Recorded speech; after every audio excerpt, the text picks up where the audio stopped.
Frères et sœurs, bien-aimés dans le Christ, je vous salue dans la toute-puissance du nom de Jésus, ce nom glorieux. Je te salue mon frère, je te salue ma sœur, toi héritier et héritière de notre Seigneur et co-héritier avec le Christ Jésus. De là où tu me reçois, je te salue. Reçois la paix de notre Seigneur, Dieu le Père, et le Fils, et le Saint-Esprit de Dieu. Alors, je veux bénir le nom du Seigneur encore ce soir. Glorifier le Seigneur pour sa création, pour ses merveilles, pour tous ses bienfaits dans nos vies. Alors, mon frère, ma sœur, je t'invite encore à élever ta voix de là où tu es, à bénir le nom du Seigneur. Élève ta voix et rends grâce au Seigneur pour le souffle de vie, pour sa protection durant cette journée.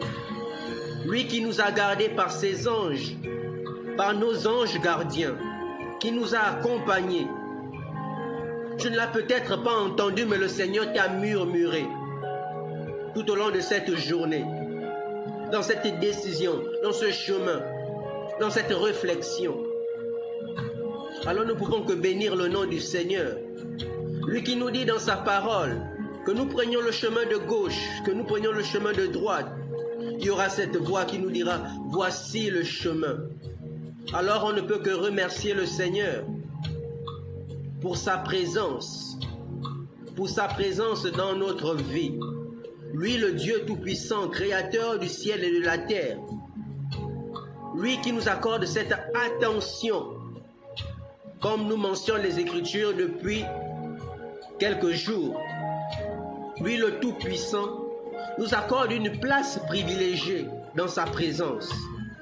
Alors que le Saint-Esprit de Dieu vient nous disposer encore ce soir à accueillir la parole de Dieu, à la méditer, et que cette parole prenne vie en nous, que nous soyons transformés, que nous ne soyons pas des enfants de Dieu simplement de nom, mais que nous soyons des enfants de Dieu aussi par notre comportement, par notre manière de vivre, par notre manière d'agir, que dans notre pensée, dans nos paroles, dans nos actions, nous sachions reconnaître les enfants de Dieu que nous sommes. Alors, manifestons l'amour de Dieu, manifestons le caractère de Dieu en nous. La parole nous le rappelle que ce n'est pour nous qui vivons, mais c'est le Christ qui vit en nous. Alors laissons le Christ vivre en nous. Laissons le Christ se manifester en nous. Laissons la lumière du Christ resplendir en nous. Non pas une lumière qui vient éblouir les autres, mais une lumière qui les éclaire et qui montre le chemin. Alors soyons des lumières pour les frères et les sœurs, parfois encore dans l'obscurité. Sachons faire preuve de compassion, de patience, lorsque parfois des personnes ont du mal à saisir encore l'orientation du Seigneur, ont du mal encore à comprendre ce que le Seigneur attend véritablement de nous. Et alors nous invitons le Saint-Esprit à nous disposer à ouvrir nos sens, que nous soyons revêtus de son intelligence, que nous soyons revêtus de ses dons, afin que nous puissions marcher sur les pas de notre Seigneur Jésus-Christ. Alors encore ce soir, nous poursuivons notre méditation dans la lettre aux Hébreux. Et ce soir, nous méditons la parole de Dieu dans le chapitre 2, du verset 5 à 9. Lettre aux Hébreux, chapitre 2, du verset 5 à 9. Alors mon frère, ma sœur, je t'invite à prendre ta Bible. Je t'invite à prendre ta Bible et à lire, à proclamer avec moi la parole de Dieu. Alors je proclame la parole de Dieu. Car ce ne sont pas à des anges que Dieu a soumis le monde à venir, dont nous parlons. Un psaume l'atteste en disant: Qu'est-ce que l'homme pour que tu penses à lui? Le fils d'un homme que tu en prennes souci. Tu l'as abaissé un peu au-dessous des anges. Tu l'as couronné de gloire et d'honneur. Tu as mis sous ses pieds toutes choses. Quand Dieu lui a tout soumis, il n'a rien exclu de cette soumission. Maintenant, nous ne voyons pas encore que tout lui soit soumis. Mais Jésus, qui a été abaissé un peu au-dessous des anges, nous le voyons couronné de gloire et d'honneur à cause de sa passion et de sa mort. Si donc il a fait l'expérience de la mort, c'est par grâce de Dieu au profit de tous. Parole du Seigneur. Nous rendons grâce à Dieu. Tu as peut-être une version différente de la mienne,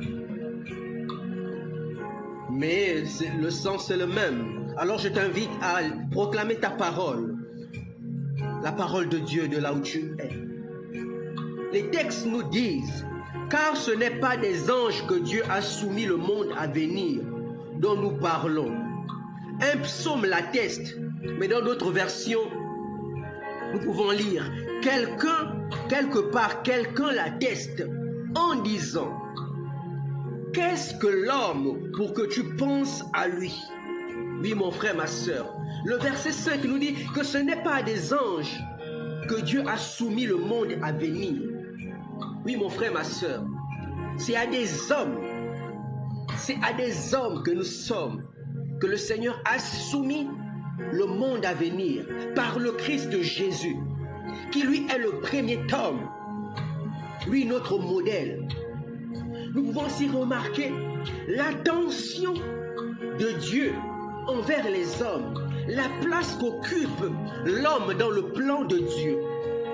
Nous lisons cela dans le livre, dans la lettre aux Hébreux, mais Saint Paul tire cela de psaume. Et nous pouvons aussi proclamer depuis le psaume 8, parce que c'est là où est tirée cette parole. Le psaume nous dit, le psalmiste nous dit, quand je vois tes cieux, œuvre de tes doigts, la lune et les étoiles que tu as fixées, qu'est-ce que l'homme pour que tu penses à lui? Oui, mon frère, ma soeur, le psalmiste ici s'étonne de ce Dieu immensement grand dans toute sa création, mais qui accorde une attention particulière à l'homme dans toute sa création.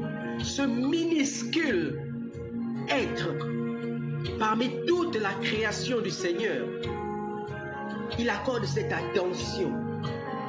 Oui, mon frère, ma soeur. Déjà, le premier verset nous dit que c'est l'homme, c'est l'homme qui va juger le monde. Et on nous dit dans 1 Corinthiens au chapitre 6 au verset 3, ne savez-vous pas que vous allez juger les anges? Ne savez-vous pas que vous allez juger la terre? Alors oui, mon frère, ma soeur, ce ne sont pas les anges qui vont juger, c'est nous hommes, mon frère. C'est nous les hommes. Alors regarde la place que tu occupes dans le plan de Dieu, dans le cœur de Dieu. Le Seigneur a une attention particulière pour toi, mon frère, pour toi, ma soeur. Tu n'es pas n'importe qui. Tu n'es pas n'importe quelle créature de Dieu. Bien sûr, le Seigneur t'a fait moins au-dessous des anges. Mais tu es celui qui jugera les anges. Tu es celui qui jugera la terre. Alors, mon frère, ma soeur, il y a des conditions pour rentrer dans cela. Et on va venir. Et déjà, l'auteur nous le rappelle depuis quelques jours. Il y a ce message auquel il faut s'accrocher. On nous parlait du message du salut, dont il faut s'accrocher. Dont la parole nous disait de prêter attention à la parole du salut. À notre Seigneur Jésus, mort et ressuscité pour nous, qui nous accorde la vie éternelle. Et c'est dans cette vie éternelle, dans ce monde à venir, que nous aurons à juger la terre, que nous aurons à juger les anges. Alors oui, mon frère, ma soeur, le Seigneur te soumet déjà ce monde à venir. Et tu as besoin de rentrer dans cet héritage. Tu as besoin de rentrer en possession de ce pouvoir. Et c'est en suivant le Christ Jésus, qui est le premier homme.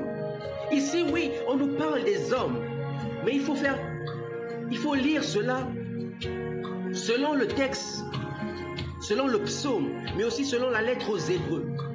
On peut partir selon le psaume. Ici, dans le psaume de l'Ancien Testament, on parle ici des hommes. Tout comme le Seigneur Jésus a créé le ciel et la terre. Il a créé tout ce qui compose la terre et il a soumis à l'homme. Il a dit, homme, je vous soumets. Vous avez autorité sur la terre. Mais à cause du péché, nous avons perdu cette autorité. Et le Christ Jésus, par sa mort et sa résurrection, est venu restaurer cette autorité. Et donc c'est par Jésus que nous pouvons entrer à nouveau dans cette autorité, dans ces privilèges que le Seigneur nous accorde. Et le verset 6 nous dit, qu'est-ce que l'homme pour que tu penses à lui? Le fils d'un homme que tu en prennes souci. Oui, le Seigneur se soucie de nous. Le Seigneur pense à nous. Le Seigneur se préoccupe. Le Seigneur se souvient de nous. Le Seigneur prend soin de nous. Nous qui sommes ses créatures. Nous sommes des privilégiés, mon frère, ma soeur. Il y a de quoi s'enorgueillir, mais mettre son orgueil dans le Seigneur. Mettre sa fierté dans le Seigneur, non pas en nos propres capacités. Parce que c'est le Seigneur qui nous a fait. Et lui, dans sa grande bonté, lui, le Dieu Tout-Puissant, il a souci des hommes. Et les anges ne peuvent aussi que s'étonner. Et c'est David, le psalmiste, qui s'étonne devant ce Dieu grand et puissant, mais qui accorde de l'attention à l'homme, qu'il accorde de gouverner la terre, qu'il accorde le pouvoir. Et lorsque le pouvoir est donné à l'homme et par le Christ, tous lui sont soumis. Et le Seigneur n'exclut rien sur cette terre. Il dit gouverner la terre et tout ce qui va et vient. Quel pouvoir immense! Alors c'est là où le psalmiste s'étonne de ce Dieu puissant qui accorde ce pouvoir à l'homme. Alors qu'est-ce que l'homme pour que tu penses à lui? Le fils d'un homme pour que tu en prennes souci. Oui, le Seigneur se préoccupe de nous, malgré notre petitesse face à l'immensité de la création de Dieu. L'immensité de la création de Dieu. Le ciel qui est si immense, la terre qui est si immense, la lune, les étoiles. Le psalmiste s'étonne que devant toute cette création de Dieu, cet être qui est infini, que le Seigneur met en dessous des anges. Mais ce sont eux qui ont ce pouvoir, qui ont ce privilège, cette attention du Seigneur. Aucune autre créature sur la terre n'a cette attention du Seigneur. Mais au contraire, toutes les autres créatures de la terre nous sont soumises. Alors mon frère, ma soeur, regarde ta position dans le Seigneur. Ne te laisse pas détourner par des enseignements divers, les enseignements de cet âge, de ce monde. Accroche-toi au message du salut. Accroche-toi à ce message que le Seigneur, en venant sur la terre, nous a déjà enseigné. Et les apôtres nous l'ont enseigné. Et aujourd'hui encore, dans la Bible, il y a cet enseignement. Ne nous laissons pas séduire par des fausses doctrines. Et le verset 7 nous dit, tu l'as abaissé un peu au-dessous des anges. Tu l'as couronné de gloire et d'honneur. Tu as mis sous ses pieds toutes choses. Oui, mon frère, ma soeur, le Seigneur t'a donné la domination sur toutes choses. Pourtant, tu as été créé en dessous des anges. Mais il te donne tout cela. Mais il faut comprendre aussi désormais, maintenant, que cela passe par le Christ Jésus.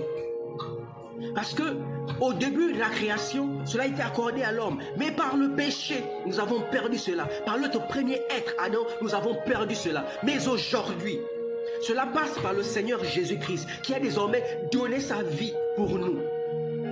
Donc c'est par la mort et la résurrection de Christ Jésus que nous avons accès désormais à ces privilèges, à cette gloire. Mais ici, avec l'apôtre Paul dans la lettre aux Hébreux, Le Fils d'homme ici déjà, c'est le Christ Jésus. Non pas comme d'abord dans le psaume où le psalmiste faisait référence simplement à l'homme, mais c'était déjà aussi un message prophétique. Au sens littéral, dans le psaume, on faisait référence à l'homme. Mais dans la lettre aux Hébreux, c'est dans un sens prophétique. Et nous pouvons aussi analyser le psaume dans ce sens prophétique, où ce texte nous renvoie au Christ Jésus, lui le Fils de l'homme, qui s'est abaissé, qui est venu sur la terre. Et en venant sur la terre, par humilité, en prenant chair, est venu un peu en dessous des hommes. Par humilité, mais il n'a rien perdu de toute sa divinité. Mais en se faisant homme, par le mystère de l'incarnation, il s'est abaissé en dessous des anges, pour que nous soyons aussi comme lui. Alors c'est par le Christ de Jésus que désormais nous avons accès à cette domination sur la création, par la mort et la résurrection de notre Seigneur Jésus-Christ.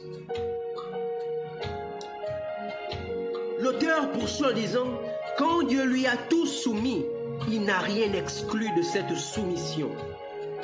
Maintenant, nous ne voyons pas encore que tout lui soit soumis. Oui, lorsque le Seigneur a soumis tout cela, toute la création, à son Fils Jésus, à l'homme, il n'a rien exclu. Il n'a pas dit, voilà telle chose t'est soumise, mais telle chose, non. Mais tout lui est soumis. Et tout comme le rappellent aussi les Écritures, le Christ Jésus a reçu le nom au-dessus de tout nom. Et que toute langue confesse que Jésus-Christ est Seigneur. Tout s'abaisse, les puissances de ce monde, sur la terre, sous la terre, dans le ciel. Il a reçu l'autorité suprême et sans limite. Oui, mon frère, ma soeur, voilà pourquoi l'auteur sacré nous dit, rien ne lui a été exclu de cette soumission. C'est une soumission totale que le Seigneur accorde à son Fils Jésus-Christ. Et par Jésus, à nous aussi. Lorsqu'on parle de Jésus, on parle aussi de nous. Oui, mon frère, ma soeur. Et on nous dit, mais Jésus, qui a été abaissé un peu au-dessous des anges, nous le voyons couronné de gloire et d'honneur à cause de sa passion et de sa mort. Oui, mon frère, ma soeur, parfois par nous-mêmes, nous ne le voyons pas encore, mais par Jésus-Christ, qui est notre premier homme, notre modèle, nous pouvons déjà voir qu'il a été couronné de gloire. Il a été couronné de gloire et d'honneur. Donc, si par Jésus, cela s'est réalisé, alors nous avons aussi foi. Les paroles nous confirment que par Jésus, nous avons accès aussi à cette gloire, à cet honneur. Lui, par sa mort et sa résurrection, par sa passion et sa mort. Si donc il a fait l'expérience de la mort, c'est par grâce de Dieu, au profit de tous. Oui, mon frère, ma soeur, au profit de tous. À ton profit, à mon profit. Par la mort de Jésus, tous les hommes ont accès à cette domination, à cette gloire. Par le biais de la foi. La foi en notre Seigneur Jésus-Christ. En le reconnaissant comme notre Seigneur et notre Sauveur, qui est mort pour nous et ressuscité, désormais assis à la droite du Père. Oui, mon frère, ma soeur. Alors garde cet enseignement. Accroche-toi à cet enseignement. Marche en suivant les voies du Christ. Et alors tu auras accès au royaume de Dieu. Alors tu auras accès à la royauté du Christ. Alors tu auras accès à l'honneur du Christ. Alors tu auras accès à la domination totale, tout comme le Christ Jésus. Oui, mon frère, ma soeur, c'est donc à ce message qu'on nous demande de prêter attention. C'est ce message qu'on nous demande de rechercher. On ne se laisse pas embrouillé par des enseignements, par de nouvelles doctrines, simplement où des hommes veulent attirer ou veulent détourner les hommes de ce plan. Oui, mon frère, ma soeur, déjà du temps de Jésus, déjà du temps des apôtres, on voyait qu'il y avait de ces personnes qui propageait des faux enseignements, justement pour détourner les croyants de cette voie, de ce message du salut. Et c'est pourquoi aussi Saint Paul a écrit de nombreuses lettres pour ramener ce peuple de Dieu qui avait déjà reçu le message du salut, mais qui se laissait détourner, distraire par des fausses doctrines. Des doctrines qui en apparence semblent flatter, mais alors sont vides de sens. Alors nous sommes invités à nous attacher à ce message du salut, à suivre le Christ Jésus, qui nous donne accès à la domination totale, mon frère, ma soeur, pour que tu retrouves cette parole que le Seigneur t'a donnée depuis la Genèse. En concevant le monde, en créant le monde, il t'a donné la domination. Alors cette domination, cette autorité que tu avais perdue, que nous avions perdue par Adam, par le péché, mais par le Christ Jésus, cette domination, cette autorité, cet honneur, cette gloire nous est restaurée, nous est restituée. Alors, restons attachés au Christ Jésus, notre Seigneur. Alors nous bénissons le nom du Seigneur pour cette parole de ce soir. Alors je t'invite à méditer toujours cette parole, à méditer ce texte d'aujourd'hui, de Hébreux chapitre 2, du verset 5 à 9, où l'on nous parle de fils d'homme, de Jésus-Christ, mais on nous parle aussi de nous. Le Christ de Jésus-Christ qui a reçu l'autorité, la domination, qui en venant sur cette terre s'est fait un peu moindre qu'un homme, au-dessus des anges, mais qui reçoit la gloire éternelle. Et par le Christ de Jésus, par sa mort et par sa résurrection, par le biais de la foi, nous aussi nous avons accès à cette autorité que nous avions perdue par notre péché. Mais où nous avons vécu il n'y a pas longtemps la mort et la résurrection de Jésus-Christ, nous affirmons que cette autorité nous est restaurée par la puissance du nom de Jésus-Christ. Alors que Dieu bénisse sa parole, que cette parole germe en nous et qu'elle nous apporte la vie éternelle, car c'est cela que le Seigneur nous promet. Alors nous allons prier le Seigneur pour que le Seigneur restaure justement ces bénédictions, que le Seigneur restaure cette autorité qu'il nous avait donnée, que le Seigneur restaure ces promesses, ces bénédictions sur notre vie, que le péché nous avons empêché de recevoir, que le malin nous avait ôté. Alors nous prions ce soir que nous soit restaurée notre dignité d'enfant de Dieu.